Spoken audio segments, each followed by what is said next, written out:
Welcome back. BJP MP Dharmapuri Arvind సంచలన వ్యాఖ్యలు చేశారు. రేవంత్ వస్తానంటే బీజేపీలోకి ఆహ్వానిస్తామని ఎంపీ అరవింద్ అన్నారు. సీఎం పదవి తొలగిస్తే రేవంత్ చూస్తూ ఊరుకుంటాడా అని అన్నారు. అదే జరిగితే వ్యక్తిగతంగా బీజేపీలోకి ఆహ్వానిస్తానని ఎంపీ అరవింద్ తెలిపారు. రేవంత్ ను పార్టీలోకి తీసుకుంటారా లేదా అనేది తన చేతిలో లేదన్నారు.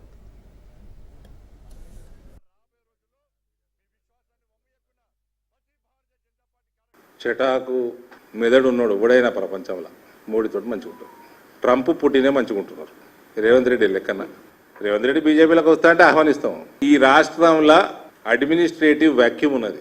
ఎమ్మెల్సీ ఎన్నికల ఫలితాలు దానికే నిదర్శనం. నేను రేవంత్ గురించి ఎప్పుడు మీరు అడిగినా, మీడియా మిత్రులు అడిగినా చల్లగా ఉండాలి, మంచిగా పని చేసుకోవాలి, పేరు సంపాదించుకోవాలి అంటారు. ఒకవేళ రాహుల్ గాంధీ ఆయన గ్రహాంతరవాసి, ఆయనకు అర్థం కాక దింపిండు అనుకో, దింపితే రేవంత్ ఉట్టుకు కూర్చుంటాడా చెప్పు. పార్టీ ప్రభుత్వంలో ఉంటుందా? ఏదో ఎత్తాడు రేవంత్. చేసినప్పుడు వస్తా అంటే ఆహ్వానిస్తాం. నా తరఫున ఆహ్వానిస్తాం. మరి డెసిషన్ నా చేతిలో లేదు. డెసిషన్ మళ్ళీ కిషన్ అన్నం తిట్టిండు నన్ను, మరి కిషన్ అన్నం తీసుకోండి డెసిషన్. ఇప్పుడు మీ మంత్రి నా ప్రాజెక్ట్ అడ్డుకుంటున్నాడు. రేవంత్ నాకు కూడా మిత్రుడే, చెప్తున్నా కదా. ఆ సుదర్శన్ రెడ్డి కూడా నిన్న మొన్నటి దాకానే మర్యాదగా మాట్లాడుతుంటే, ఇక నువ్వు మీ సుదర్శన్ రెడ్డి ప్రాజెక్ట్ని అడ్డుకుంటున్నాడు, ఇగో మీకు ఎవిడెన్స్, ఇగో కిషన్ రెడ్డి ఎట్లా అడ్డుకుంటుంటే ఎవిడెన్స్ పెట్టు, గాలి మాటలు ఎందుకు. ఇక కాంగ్రెస్ బహిష్కృత నేత ఎమ్మెల్సీ తిన్మార్ మల్లన్న సంచలన వ్యాఖ్యలు చేశారు. బీసీలకు ఎందుకు రాజ్యాధికారం రాదో చూస్తానన్నారు. తనకు షోకాజ్ నోటీసులు పంపించేలా ప్రయత్నం చేసిన సీఎం రేవంత్ కు కృతజ్ఞతలు తెలుపుతూ సెటైర్లు వేశారు. తనను పార్టీ నుంచి బహిష్కరించినంత మాత్రాన రాష్ట్రంలో బీసీల ఉద్యమం ఆగుతుందనే భ్రమను ప్రభుత్వ పెద్దలు తొలగించుకోవాలని హెచ్చరించారు. తాము వెనుకటి బీసీలం కాదని ఆధునీకరించుకొని ఆలోచన మెరుగుపరుచుకొని వచ్చిన మలిదశ బీసీ ఉద్యమకారులమన్నారు. మీరు చేసినటువంటి కులగణన ఏ ఊర్లో చేసిరో ఆ ఊర్లో ఉన్నటువంటి క్యాస్ట్ వైజ్ వివరాలు ఆ గ్రామ పంచాయతీ దగ్గర అంటూ పెట్టాలా, నోటీస్ బోర్డులో పెట్టాలా, ఏ వార్డులో చేసిరో ఆడ పెట్టుర్రి. ఇప్పుడు తెలంగాణ రాష్ట్ర అసెంబ్లీ ముంగట కులగణన పూర్తి వివరాలు క్యాస్ట్లతో సహా గ్రామాలు వార్డుల వారీగా సభ ముందు పెడితే మా సర్వే పెద్దగా ఎక్కర ఉండదు. అది పెట్టిన తర్వాత అసలు వ్యవహారం స్టార్ట్ అవుతుంది. రాహుల్ గాంధీ గారికి తెలుసా?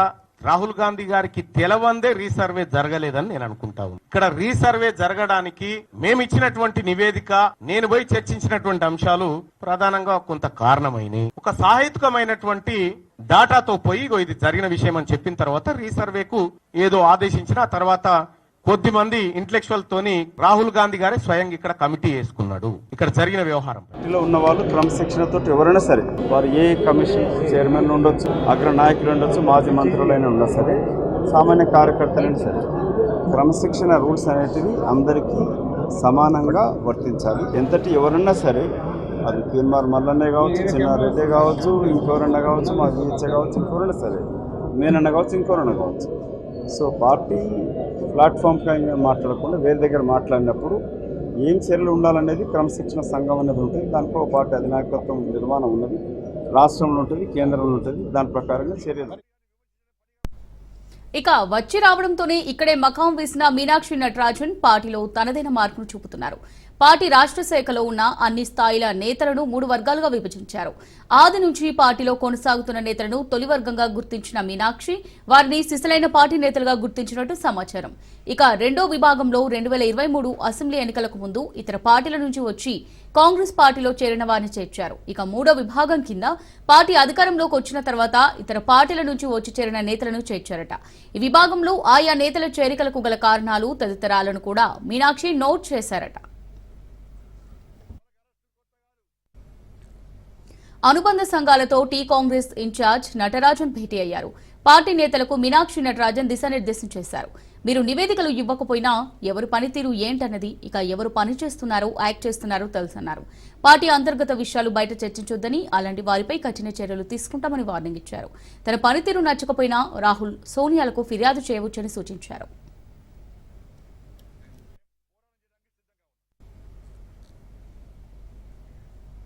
సీఎం రేవంత్ రెడ్డిని ఏఐసీసీ రాష్ట్ర వ్యవహారాల ఇన్ఛార్జ్ మీనాక్షి నటరాజన్ మర్యాదపూర్వకంగా కలిశారు. గంటకు పైగా రేవంత్ తో చర్చించారు మీనాక్షి నటరాజన్. ఎమ్మెల్యే కోట, ఎమ్మెల్సీ అభ్యర్థుల ఎంపికపై ఇరువురి మధ్య చర్చ జరిగినట్టుగా తెలుస్తోంది. అభ్యర్థుల కోసం, ఎంపిక కోసం అనుసరించాల్సిన విధి విధానాలపై ఇరువురు చర్చించారు. ఈ సమావేశంలో టీపీసీసీ చీఫ్ మహేష్ కుమార్ గౌడ్, మంత్రులు భట్టి, ఉత్తమ్ పాల్గొన్నారు. ఈ నేపథ్యంలో సీఎం రేవంత్ రెడ్డి మరోసారి ఎల్లుండి ఢిల్లీ వెళ్లే అవకాశం ఉన్నట్టుగా తెలుస్తోంది. మాజీ మంత్రి బీఆర్ఎస్ నేత హరీష్ రావు ప్రయత్నం ఫలించింది. మిడ్ మానేరు నుంచి అన్నపూర్ణ రిజర్వాయర్ మీదుగా రంగనాయక సాగర్ రిజర్వాయర్లోకి తక్షణమే నీటిని విడుదల చేయాలని మంత్రి ఉత్తమ్ కు హరీష్ రావు లేఖ రాశారు. ఎలాంటి స్పందన రాకపోవడంతో ఫోన్ చేసి రైతుల కష్టాల గురించి చర్చించారు హరీష్. వెంటనే నీరెత్తిపోయకుంటే 50,000 ఎకరాల్లో పంట ఎండిపోతుందని వెల్లడించారు. యాసంగి పంట చేతికొచ్చేదాకా సాగునీటిని అందుబాటులో ఉంచాలని కోరారు. దీంతో అన్నపూర్ణ రిజర్వాయర్ నుంచి రంగనాయక సాగర్లోకి అధికారులు నీటిని విడుదల చేశారు.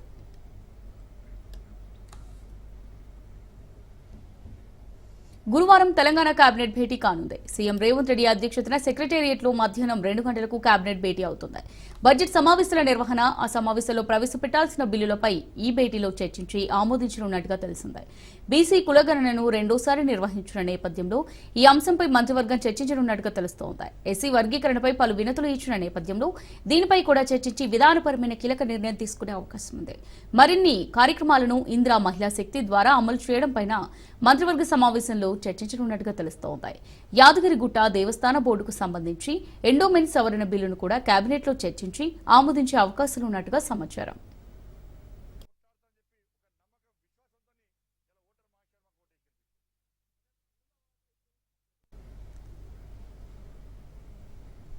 తెలంగాణ సాగునీటి ప్రాజెక్టులపై ఏపీ సీఎం చంద్రబాబు కుట్రలు పన్నుతున్నాడని బీఆర్ఎస్ ఎమ్మెల్యే మాజీ మంత్రి హరీష్ రావు ఆరోపించారు. చంద్రబాబు తనకు 2 రాష్ట్రాలు 2 కళ్లలాంటివని సమన్యాయం కోరుకుంటాననడం హాస్యాస్పదమన్నారు. అదే నిజమైతే నాగార్జున సాగర్ ఎడమ కాలువ ఎండబెట్టి కుడి కాలువ నిండుగా నీళ్లు తీసుకెళ్లడం సమంజసమేనా, సమన్యాయమేనా అని సూటిగా ప్రశ్నించారు. తెలంగాణలో కూడా సముద్రంలోకి పోయే నీళ్లు కరువు ప్రాంతాన్ని తీసుకుపోతే ఎవరు బాధపడక్కర్లేదు. దానికి అందరం కూడా ఆలోచించాల్సిన అవసరం ఉంది. రాజమండ్రి దాటితే అవి సముద్రంలోకి పోతాయి తప్ప ఎవరు ఉపయోగించుకోలేరు. అందుకనే లోయర్ రైపేరియన్ స్టేట్కి ఎప్పుడూ అధికారం ఉంటుంది. వీలైతే ఆ నీళ్లు వాడుకునే అవకాశం, అలాంటి నీళ్లు వాడుకుంటున్నాం తప్ప అది అందరికీ లాభం.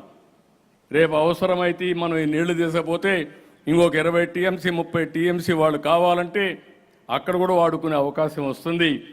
ఆంధ్రప్రదేశ్ ముఖ్యమంత్రి గౌరవనీయులు చంద్రబాబు నాయుడు గారు తెలంగాణ సాగునీటి ప్రాజెక్టుల విషయంలో వారు నేను కాళేశ్వరం ప్రాజెక్టును వ్యతిరేకించలేదని, సముద్రంలో కలిసే నీళ్లు తీసుకువెళ్తున్నానని, తెలంగాణ ఆంధ్రప్రదేశ్ తనకు 2 కళ్ళ లాంటివని, 2 రాష్ట్రాలకు సమన్యాయం జరగాలని నేను కోరుకుంటున్నానని నిన్న ఆంధ్రప్రదేశ్లో వారు మాట్లాడారు.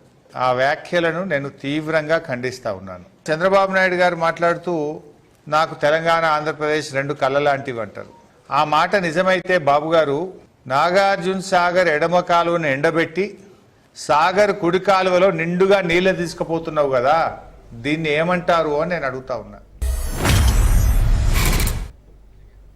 ఇక కూటమి ప్రభుత్వంపై తీవ్రస్థాయిలో విమర్శలు చేశారు మాజీ సీఎం జగన్.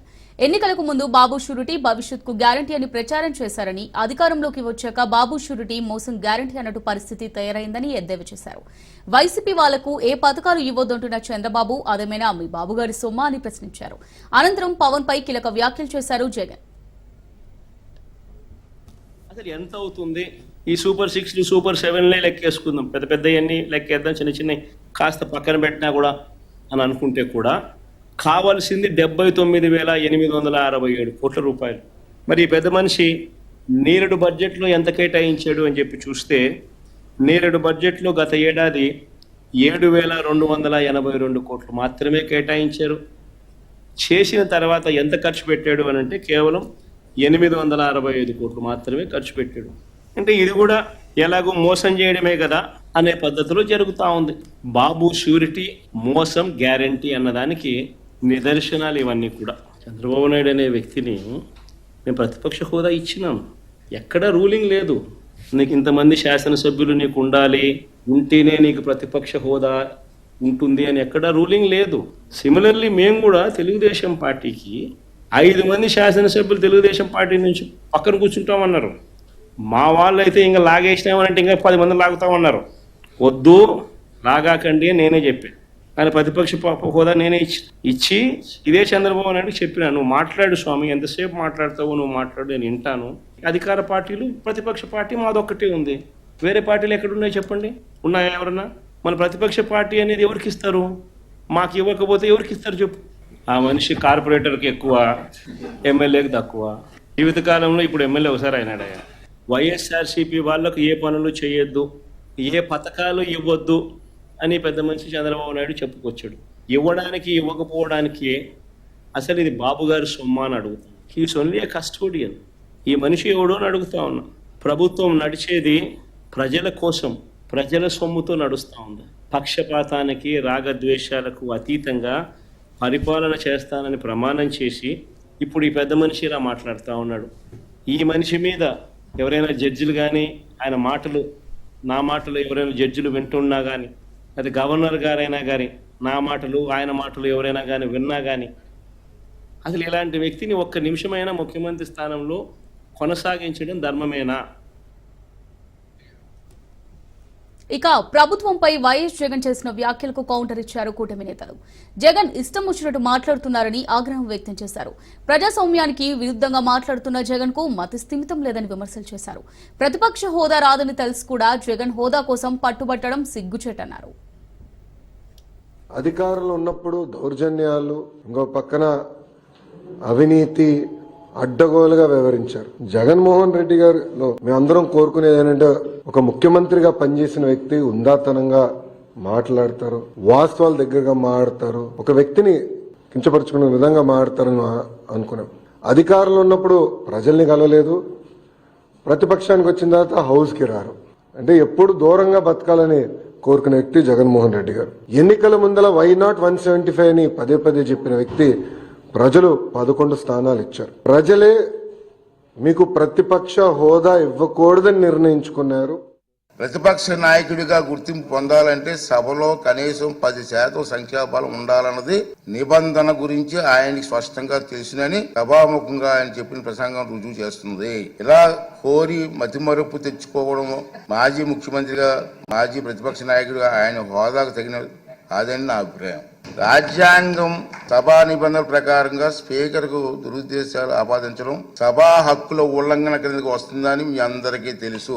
అయినప్పటికీ వైఎస్ జగన్మోహన్ రెడ్డి ఇప్పటి వరకు సాధించిన దుష్ప్రచారాన్ని సంధి పేరాపలుగా పరిగణించి క్షమిస్తున్నాను, సభాపతి హోదాలో క్షమిస్తున్నాను. శాసనసభ నియమావళికి వ్యతిరేకంగా, సభ సాంప్రదాయాలు మర్యాదలకు వ్యతిరేకంగా, అక్కడ ఉన్న నిబంధనలకు వ్యతిరేకంగా కనీసం ఇంకిత జ్ఞానం లేని వ్యక్తి జగన్మోహన్ రెడ్డి గారు. జగన్మోహన్ రెడ్డి గారు నోరు దొరికింది కదా అని ఇష్టం వచ్చినట్టు మాట్లాడుకుంటూ తనకున్న మాధ్యమాల ద్వారా ప్రజల్లో ఒక నెరేటివ్ తీసుకెళ్ళడానికి చేసిన ప్రయత్నాన్ని జనసేన పార్టీ నుంచి మేము ఖండిస్తున్నాం.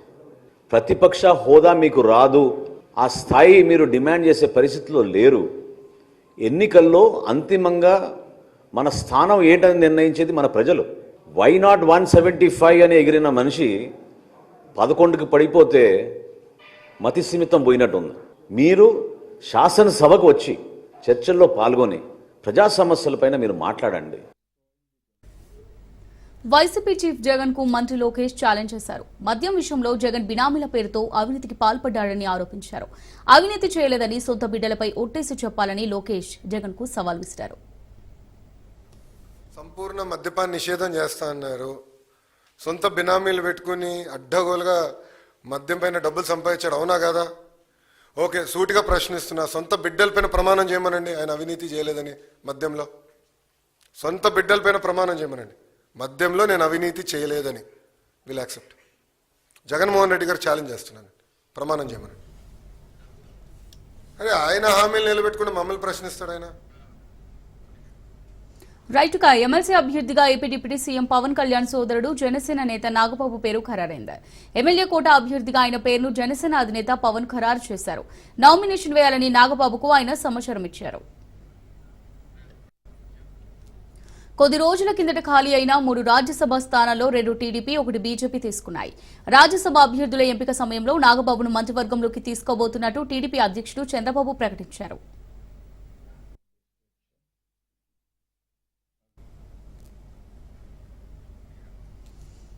ఇక శాసన మండలిలో మంత్రి రాంప్రసాద్ రెడ్డి కీలక వ్యాఖ్యలు చేశారు. గత ప్రభుత్వం ఎన్నికలకు ముందు నిర్వహించిన ఆడుదాం ఆంధ్రాపై విచారణకు ప్రత్యేక స్వతంత్ర కమిటీ ఏర్పాటు చేసినట్టు ప్రకటించారు.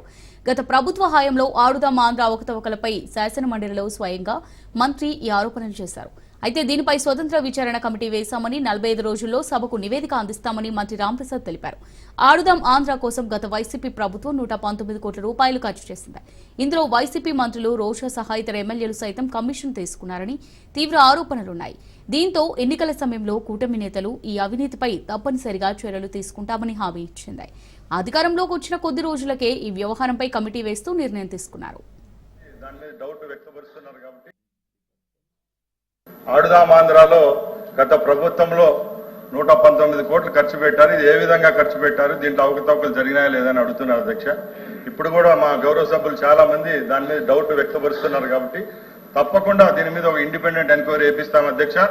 45 రోజుల్లోనే దీంట్లో ఎవరైతే తప్పు చేసిన అధికారులు అయితేనే ప్రజాప్రతినిధులు తప్పకుండా శిక్షిస్తాము. తప్పకుండా ఈ రిపోర్ట్ అంతా సభ దృష్టికి తీసుకొని వస్తాం అధ్యక్ష.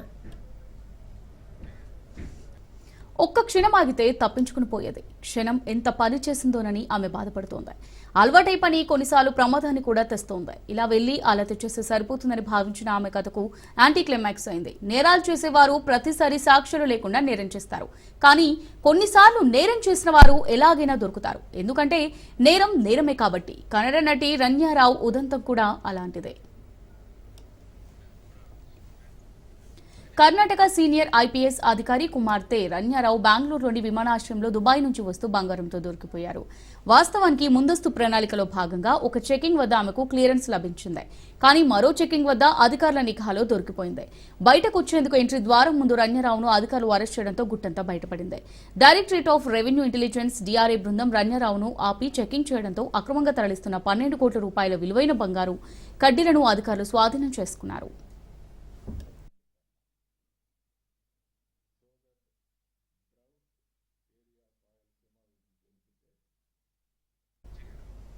సావర్కర్ పై ఆరోపణల కేసులో కాంగ్రెస్ నేత రాహుల్ గాంధీకి లక్నో కోర్టు 200 రూపాయల జరిమానా విధించింది. నోటీసులు జారీ చేసిన కోర్టుకు హాజరు కాకపోవడంతో రాహుల్ కు జరిమానా విధించింది. వచ్చే ఏప్రిల్ 14న ఖచ్చితంగా హాజరు కావాలని ఆదేశాలు జారీ చేసింది. కాగా మహారాష్ట్ర ఎన్నికల ప్రచారంలో సావర్కర్ పై రాహుల్ గాంధీ తీవ్ర విమర్శలు చేశారు. బ్రిటిష్ వారికి సావర్కర్ లేఖ రాశారని, తన చర్యలకు క్షమాపణ చెప్పారని, తద్వారా మహాత్మా గాంధీ ఇతర స్వాతంత్ర్య యోధుల పోరాటాన్ని నీరుగార్చారన్నారు. రాహుల్ వ్యాఖ్యలపై న్యాయవాది నృపేంద్ర పాండే కోర్టులో కేసు వేశారు. రాహుల్ గాంధీకి 200 జరిమానా విధిస్తూ ఉత్తర్వులు జారీ చేశారు.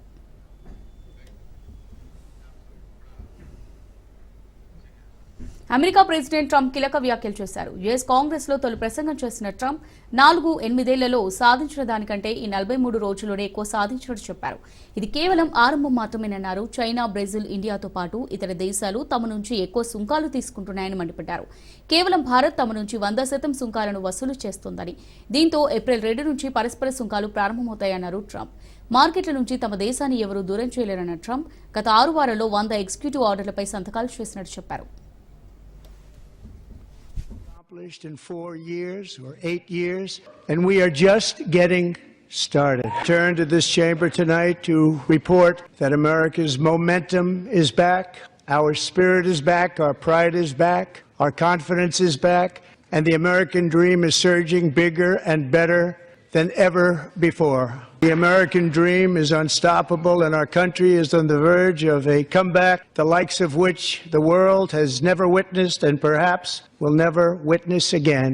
Never been anything like it. However, under the Trump administration, you will pay a tariff, and in some cases, a rather large one. Other countries have used tariffs against us for decades, and now it's our turn to start using them against those other countries. On average, the European Union, China, Brazil. దేశీయ stock మార్కెట్లో ఈరోజు సరుకుతో జోష్ కనిపించింది. 10 రోజుల వరుస నష్టాలకు break పడింది. ఉదయం లాభాలతో ప్రారంభమైన సూచీలు చివరిదాకా భారీ ర్యాలీగా సూచీలు దూసుకెళ్లాయి. అన్ని రంగాల సూచీలు లాభాల్లో ట్రేడ్ అయ్యాయి. ఇక ముగింపులో సెన్సెక్స్ 740 పాయింట్లు లాభపడి 73,730 దగ్గర ముగియగా, నిఫ్టీ 254 పాయింట్లు లాభపడి 22,337 దగ్గర ముగిసింది. ఇక రూపాయి మారకం విలువ డాలర్తో పోలిస్తే 31 పైసలు లాభపడి 86.96 దగ్గర ముగిసింది. నిఫ్టీలో Adani ports, Bharat electronics, M&M, Tata steel, Adani enterprises ప్రధాన లాభాలను ఆర్జించగా, Bajaj finance, HDFC bank, Grasim industries, IndusInd bank, Shriram finance నష్టపోయాయి.